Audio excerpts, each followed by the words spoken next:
Ini satu benda yang membuatkan saya boleh konsisten exercise sejak lebih setahun yang lepas dan turun berat. Sekarang ni dah lebih 16 kg. So dulu berat saya 90, pagi tadi saya timbang 73 kg.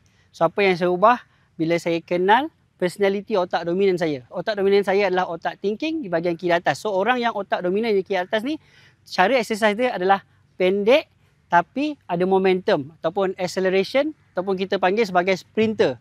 So, otak dominan yang sprinter ni ataupun bahagian atas ni, dia tak boleh buat satu aktiviti yang lama. Contohnya pergi gym selama 2 jam ataupun buat larian panjang. Boleh tapi sekali-sekala. Tapi untuk dia konsisten, dia kena buat aktiviti yang paling pendek tapi dengan impact paling besar.